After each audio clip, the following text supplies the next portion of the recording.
السلام علیکم ورحمۃ اللہ۔ محترم بھائی، آپ نے ویڈیو بھیجی ہے 20 رکعت تراویح کے اوپر۔ سب سے پہلی بات تو یہ ہے کہ حضرات مقلدین جو ہیں نا، ان کی مثال ہے الٹا چور کوتوال کو ڈانٹے۔ ٹھیک ہے جی۔ دوسری مثال ہے سرائکی زبان کے اندر ہی کہ چور تیروجا چترا۔ یہ دو مثالیں ہیں مقلدین کے لیے۔ اور تیسری بات یہ ہے کہ یہ دجل اور فریب سے کام لیتے ہیں۔ ٹھیک ہے جی۔ دجل اور فریب یہ ہے کہ دھوکہ اور فراڈ۔ اللہ اکبر، اللہ اکبر۔ اب دیکھیں یہاں اس بندے نے کتنی حماقت اور بے وقوفی کا معاملہ کیا ہے۔ سب سے پہلی بات کرتے ہیں کہ جناب اہل حدیث لوگوں کو ورغلاتے ہیں، حدیث عائشہ رضی اللہ عنہ پیش کر کے۔ اچھا جی، حدیث عائشہ پیش کر کے اہل حدیث لوگوں کو ورغلاتے ہیں۔ یہ کون کہہ رہے ہیں؟ یہ مقلدین دیوبندی اور بریلوی دونوں کہتے ہیں۔ جیسا کہ یہ 2-4 دن پہلے کسی ٹی وی پروگرام کے اندر دیوبندی مولویوں نے، دیوبندی بھی تھا اور ایک بریلوی حنیف قریشی صاحب بھی تھے، تو وہاں بھی کوئی اس قسم کے اس سے ملتے جلتے الفاظ ہوئے کہ جناب شبہ ڈالا جاتا ہے یا ورغلایا جاتا ہے کہ اہل حدیث لوگ جو ہیں وہ لوگوں کو ورغلاتے ہیں۔ سب کہو انا للہ و انا الیہ راجعون۔ حدیث عائشہ جسے ابو سلمہ بن عبد الرحمن روایت کرتے ہیں، اور وہ ماں جی سید عائشہ رضی اللہ تعالی عنہ سے پوچھتے ہیں کہ نبی کریم علیہ السلام کی رمضان میں نماز کیسے ہوتی تھی؟ تو ماں جی عائشہ رضی اللہ تعالی عنہ فرماتی ہیں کہ پیارے نبی علیہ السلام رمضان اور غیر رمضان میں 11 رکعتیں پڑھتے تھے۔ یہ حدیث ہے۔ اسے امام المحدثین امام محمد بن اسماعیل امام بخاری اپنی کتاب الصحیح الجامع المسند المختصر کے اندر لے کر کے آئے۔ سمجھ آئی؟ مطلب صحیح بخاری میں لے کر کے آئے، اور صحیح بخاری کے اندر امام بخاری اسے کتاب صلاۃ التراویح کے اندر لے کر کے آئے۔ اب بتائیں کہ مقلدین کی لینگویج یا مقلدین کے بقول کیا امام بخاری رحمۃ اللہ علیہ لوگوں کو ورغلا گئے ہیں؟ اگر ایسا ہے تو پہلی بات تو یہ ہے کہ یہ الزام صرف اہل حدیث پر نہیں ہے، یہ الزام صرف اہل الحدیث پر نہیں ہے کہ اہل حدیث لوگوں کو ورغلاتے ہیں۔ ان کے بقول تو نعوذ باللہ امام بخاری رحمۃ اللہ علیہ لوگوں کو ورغلا گئے ہیں۔ اب آپ تھوڑا سا موازنہ کریں مرزا جیلمی اس کی لینگویج اور ان دیوبندی بریلویوں کی لینگویج کو دیکھ لیں۔ اللہ تعالیٰ مجھے مرزا جیلمی کی بات ریپیٹ کرتے ہوئے پکڑے نہیں، میں اللہ سے پیشگی معافی چاہتا ہوں، نعوذ باللہ۔ وہ کہتا ہے مرزا محمد علی جیلمی، مرزا جونیئر، وہ کہتا ہے گلی محلوں کے اندر اتنے کتے نہیں پھرتے جتنے لوگ شیخ الحدیث بنے پھرتے ہیں۔ اللہ اکبر۔ یہ اس کی علماء اور شیوخ الحدیث کے متعلق لینگویج ہے۔ اور اب آپ دیکھ لیں دیوبندی بریلویوں کی لینگویج، ہیں جی، دیوبندی بریلویوں کی لینگویج دیکھ لیں کہ جی اہل حدیث لوگ نا حدیث عائشہ پیش کر کے لوگوں کو ورغلاتے ہیں۔ انا للہ و انا الیہ راجعون۔ تو امام محمد بن اسماعیل اپنی کتاب الصحیح الجامع المسند المختصر صحیح بخاری کے اندر ابو سلمہ بن عبد الرحمن کی حضرت عائشہ سے یہ روایت صحیح بخاری کتاب صلاۃ التراویح کے اندر لے کر کے آئے، تو کیا امام بخاری لوگوں کو ورغلا گئے؟ پھر آپ میں اور مرزا جونیئر مرزا محمد علی جیلمی میں کیا فرق ہوا؟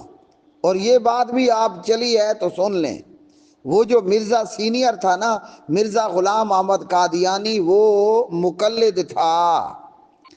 اللہ اکبر، اللہ اکبر۔ 1839 میں غالباً وہ نامراد پیدا ہوا، وہ ملعون مرزا غلام احمد قادیانی 1839 کے اندر پیدا ہوا، اور وہ بھی مقلد تھا۔ اللہ اکبر، اللہ اکبر۔ ہیں جی، آج بھی مرزائیوں کی نماز اور ان کا طریقہ کار دیکھ لیں جو وہ خود ساختہ عبادت کرتے ہیں۔ تو یہ حال ہے کہ اہل حدیث پر الزام لگایا جاتا ہے کہ اہل حدیث بھی 11 رکعت نماز تراویح کو لے کر حدیث عائشہ بیان کرتے ہیں تو اہل حدیث لوگوں کو ورغلاتے ہیں۔ بلے او بلے، نعوذ باللہ، یہ الزام کہاں تک جا رہا ہے؟ اللہ اکبر، اللہ اکبر۔ تو کیا نعوذ باللہ یہ الزام حضرت عائشہ پر جائے گا کہ حضرت عائشہ سے ابو سلمہ بن عبد الرحمن نے پوچھا؟ کیا پوچھا؟ نبی پاک علیہ السلام رمضان میں کتنی نماز پڑھتے تھے؟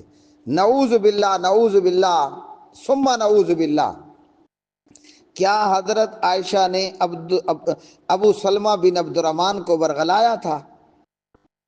ابو سلمہ بن عبد الرحمن رمضان میں نبی پاک صلی اللہ علیہ وسلم کی نماز پوچھ رہے ہیں، اور ماں جی عائشہ رمضان غیر رمضان دونوں کی بات کر دیتی ہے، تو کیا نعوذ باللہ اما عائشہ نے ابو سلمہ بن عبد الرحمن کو ورغلا دیا تھا کہ پھر آگے امام بخاری بھی ورغلا ہو گئے، اور پھر آگے امام بخاری کی بخاری پڑھ کر اہل حدیث بھی ورغلائے ہو گئے اور لوگوں کو ورغلا رہے ہیں؟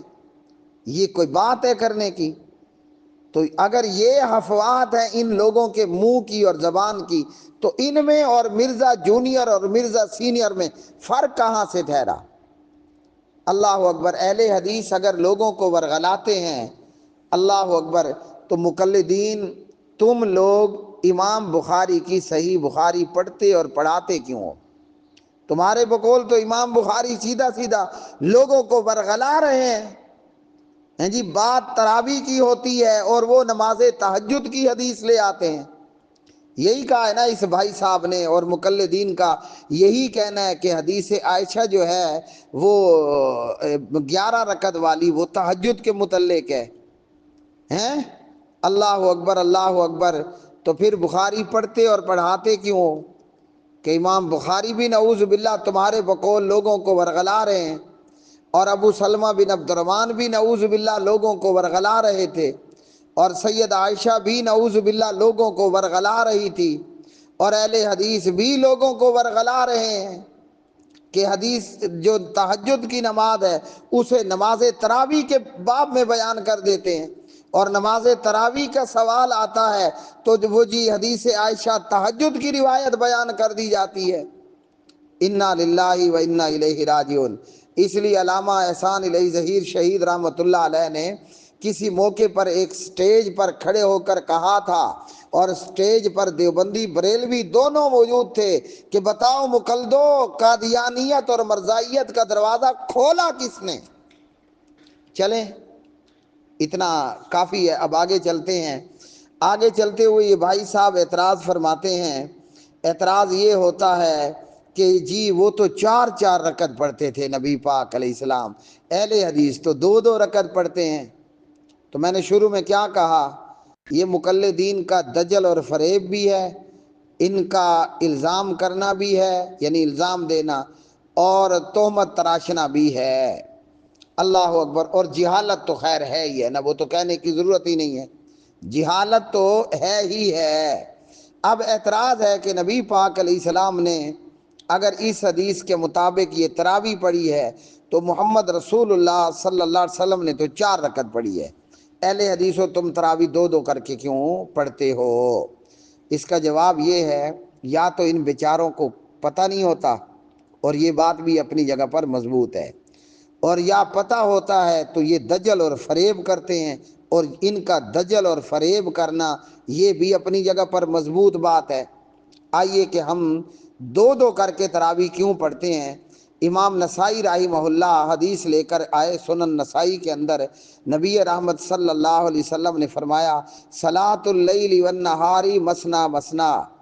یہ وہ باتیں ہیں الحمدللہ کہ جو ہمارے مدرسے کے مدارس کے ابتدائی طالبان ہیں جی وہ بھی آپ کو فرافر بتا دے، لیکن ان بیچاروں کو نہیں معلوم، اور معلوم ہے تو یہ دجل اور فریب سے کام لیتے ہیں۔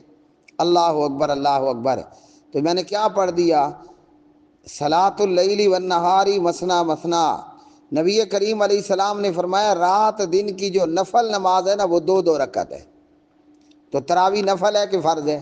فیصلہ ہر بندہ کر لے، آسان سی بات ہے جی، آسان سی بات ہے کہ تراویح نفل نماز ہے، اور نفل کے اندر یہ سنت مؤکدہ کا درجہ رکھتی ہے۔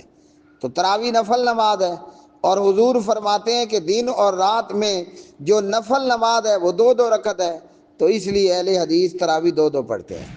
ٹھیک ہو گیا۔ اور اگر کوئی تراویح 4 رکعت 4 رکعت کر کے پڑھے تو یہ بھی پڑھنا مکروہ نہیں ہے۔ یہ بندہ کہتا ہے کہ تراویح 4 رکعت پڑھنا مکروہ ہے اور تراویح ہو جائے گی، واللے او بلے، پیارے نبی علیہ السلام نے 4 رکعت پڑھی ہے، آپ علیہ السلام کا عمل مکروہ ہوتا ہے، انا للہ و انا الیہ راجعون۔ تو 4 رکعت اگر کوئی اکٹھی پڑھنا چاہتا ہے تراویح پڑھ سکتا ہے، جیسے زور سے پہلے کی 4 رکعت اکٹھی پڑھنا چاہے بندہ پڑھ سکتا ہے۔ زور کے بعد کی ابو ایوب کی روایت 4 رکعت سنت کوئی اکٹھی پڑھنا چاہے، زور سے پہلے 4 رکعت سنت، زور کے بعد 4 رکعت سنت، دوسری روایت کے اندر زور کے بعد 2 رکعت، تو بندہ یہ 4 رکعت سنت اگر دو پڑھنا چاہے پڑھ سکتا ہے، 4 اکٹھی پڑھنا چاہے پڑھ سکتا ہے۔ اگلا سوال ایک یہ ہے کہ نبی کریم علیہ السلام نے تو جماعت کے ساتھ نہیں پڑھی ہے، تو اس کا جواب پھر وہی ہے کہ دجل اور فریب ہے۔ یہ لوگ جانتے ہیں کہ نبی رحمت علیہ السلام نے ابن ماجہ کی روایت کے مطابق تراویح کو 3 دن با جماعت پڑھایا، پڑھا نہیں پڑھایا، یعنی پڑھنا پلس پڑھانا، تو پڑھایا، اور چوتھے دن نہ پڑھایا کہ کہیں تراویح تمہارے اوپر فرض نہ ہو جائیں۔ اللہ اکبر، اللہ اکبر۔ تو اب سوال ایک اعتراض یہ ہے بھائی صاحب کا کہ اہل حدیث نہ غیر رمضان میں کیوں نہیں پڑھتے؟ آپ کو کس نے کہا ہے؟ اہل حدیث نماز تراویح رمضان میں بھی پڑھتے ہیں، غیر رمضان میں بھی پڑھتے ہیں۔ اللہ اکبر۔ یہ نماز تراویح اور تہجد اور قیام اللیل اور قیام رمضان ایک ہی نماز کا نام ہے۔ یہ تہجد کی نماز بھی ہے، یہ تراویح کی نماز بھی ہے۔ اللہ اکبر، اللہ اکبر۔ اور یہ سنت مؤکدہ نماز ہے جی، یہ سنت مؤکدہ نماز ہے۔ اللہ نے اپنے پیغمبر کو حکم دیا، اور پیغمبر کے لیے بھی تاکیداً حکم تھا۔ نبی پاک علیہ السلام پر بھی 6 نمازیں فرض نہیں تھیں، پر 5 نمازیں فرض تھیں۔ چھٹی جو تہجد کی نماز ہے اور تراویح کی نماز ہے اور قیام رمضان ہے اور قیام اللیل ہے، یہ تاکیداً حکم تھا۔ یا ایھا المزمل قم اللیل الا قلیلا نصفہ او انقص منہ قلیلا او زد علیہ ورتل القرآن ترتیلا۔ اللہ اکبر، اللہ اکبر۔ تو اہل حدیث غیر رمضان میں بھی پڑھتے ہیں میرے پیارے بھائی۔ اب کتنے ہی اہل حدیث ہیں جو تہجد کی نماز ادا کرتے ہیں غیر رمضان میں بھی۔ معاملہ رہ گیا کہ جناب جماعت کے ساتھ، تو پھر آپ تہجد غیر رمضان میں نہیں پڑھتے، تو مولانا صاحب کو بھیج دیں، ہم غیر رمضان میں شوال میں بھی ان کا یہ شوق پورا فرما دیں گے۔ اللہ اکبر۔ مسلمانوں کا 1400 سال سے طریقہ چلا آ رہا ہے کہ نماز تہجد یعنی نماز تراویح یعنی قیام رمضان کو رمضان میں با جماعت ادا کرنا۔ اللہ اکبر۔ اب کچھ حال ہم دیکھ لیتے ہیں کہ جی یہ لوگ 20 رکعت والی روایات نہیں بتاتے، تو 20 رکعت والی روایت عبداللہ بن عباس سے ہو یا دیگر سے ہو، 20 رکعت والی روایات سب کی سب ہیں ہی ضعیف۔ نبی پاک علیہ السلام نے 20 رکعت پڑھی ہی نہیں ہے۔ عبداللہ بن عباس کی روایت مصنف ابن ابی شیبہ کے اندر، اس کے اندر ابو شیبہ ابراہیم بن عثمان ضعیف ہیں، اور وہ صحیح کے بھی خلاف ہے۔ تو صحیح میں یہ ہے کہ نبی پاک علیہ السلام نے 11 رکعت پڑھی ہے، اور یہ راوی ابو شیبہ ابراہیم بن عثمان ضعیف ہے، اور اس کے ضعیف اور ضعف ہونے کی وجہ سے روایت سندن ثابت نہیں۔ 20 رکعت تراویح حضرت عمر نے شروع کروائی۔ یزید بن رومان راوی ہیں، موطا امام مالک ہے۔ حضرت عمر کی شہادت 23 ہجری میں ہو رہی ہے، اور یزید بن رومان کی جو وفات ہے وہ 130 ہجری میں ہو رہی ہے۔ ماتا سنتا ثلاثین و مئہ، بندہ 130 ہجری میں مر رہا ہے، اور حضرت عمر 23 ہجری میں شہید کیے جا رہے ہیں۔ تو اب یہ یزید بن عرومان یہ کتنی عمر کا تھا کہ اس نے حضرت عمر کا زمانہ پا لیا؟ اللہ اکبر، اللہ اکبر۔ تو اس لیے یہ جو یزید بن عرومان کی موطا کی روایت ہے وہ بوجہ انقطاع روایت ضعیف ہے۔ راوی یزید بن عرومان ثقہ ہے مگر اس نے حضرت عمر کا زمانہ پایا ہی نہیں ہے، اور وہ کہتا ہے کہ لوگ حضرت عمر کے زمانے میں 20 رکعت تراویح پڑھتے تھے۔ اور موطئی کی صحیح روایت صاحب بن یزید رضی اللہ عنہ کہتے ہیں جی، اور اسی طرح دیگر کہ حضرت عمر رضی اللہ عنہ نے ابی بن کعب کو اور تمیم داری کو حکم دیا کہ آپ لوگوں کو 11 رکعت نماز تراویح ادا فرمائیں۔